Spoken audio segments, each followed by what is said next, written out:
Utility in economic theories of consumer behavior.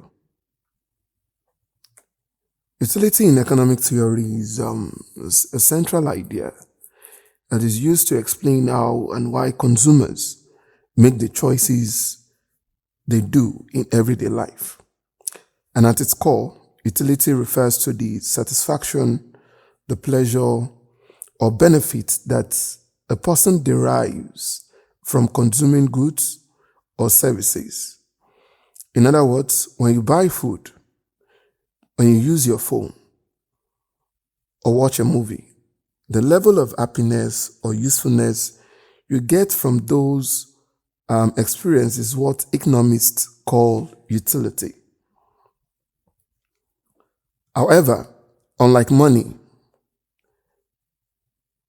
or physical objects, utility is not something that can be directly measured with absolute precision because it is subjective, meaning it varies from person to person depending on individual preferences, depending on individual needs, experiences, and circumstances. So in consumer behavior theory, utility is important because it explains decision-making under conditions of scarcity. People do not have unlimited money. They do not have unlimited time or energy. So they must choose between competing needs and wants.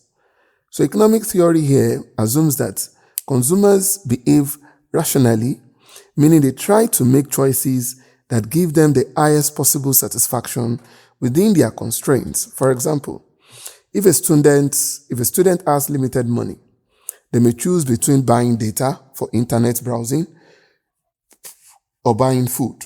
So the choice they eventually make is guided not by emotion, but it is guided by rationality, by which option is given to something they need instead of something that they want.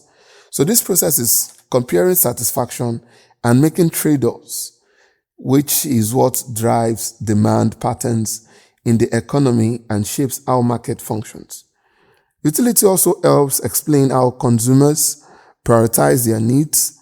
Some needs are more urgent than others, and consumers allocate their limited resources based on what they value most. And this is why consumer behavior is not random. It follows a logic of maximizing satisfaction.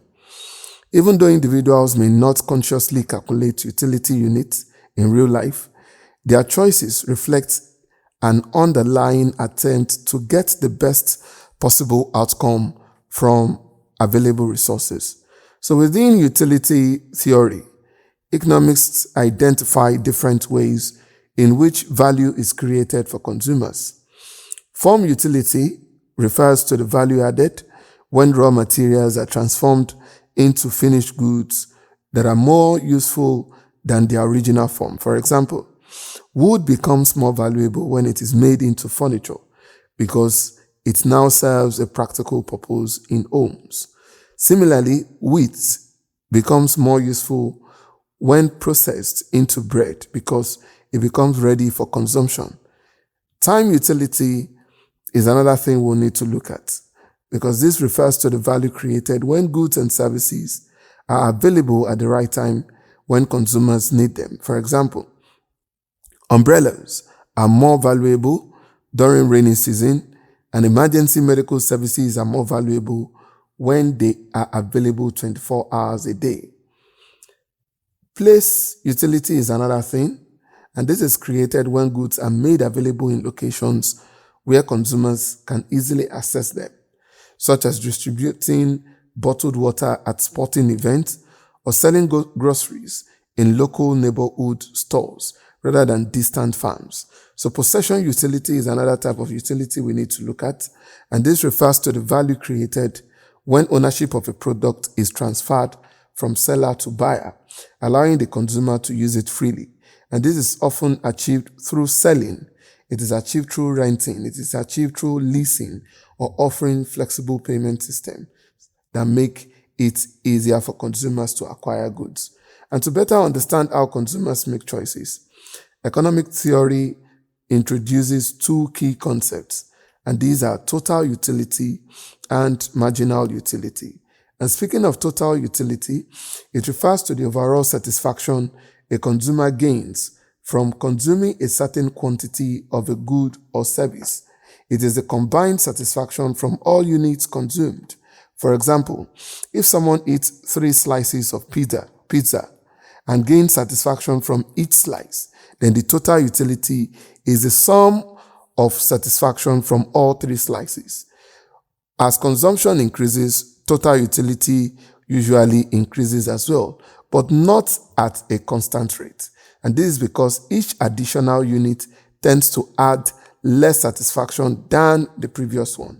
Marginal utility, on the other side, refers to the additional satisfaction gained from consuming one extra unit of a good or service. It focuses on the change in satisfaction rather than the total amount. For instance, the first slice of pizza may give very high satisfaction because the person is hungry, while the second slice adds less satisfaction and the third adds even less.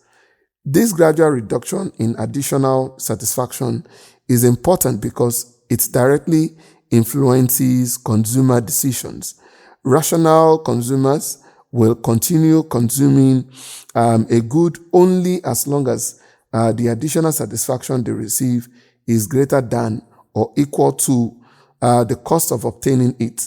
And once the extra satisfaction becomes too small, they stop increasing consumption and may shift to other goods. And this leads to one of the most important principles in economics, known as the law of diminishing marginal utility.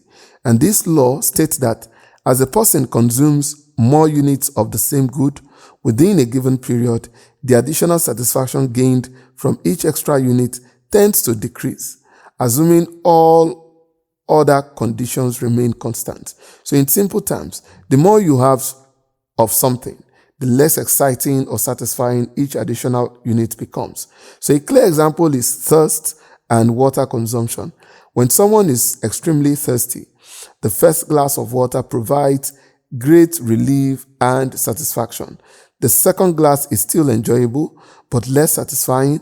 By the third or fourth glass, the person may feel fully satisfied, and further consumption may bring little or no additional benefits, or it may even bring discomfort. So this principle is very important because it helps explain everyday consumer behavior, and it shows why people diversify their spending instead of buying large quantities of a single product.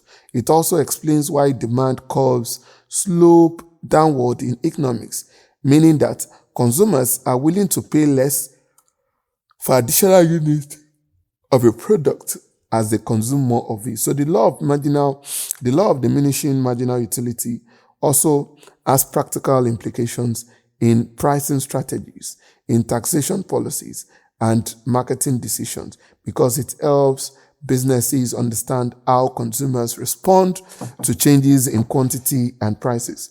Overall, utility theory provides a powerful framework for understanding how individuals make choices, how they assign value to goods and services, and how their satisfaction levels influence economic behavior. And it connects human psychology with economics decision making and remains one of the foundational ideas for studying consumer behavior and market dynamics.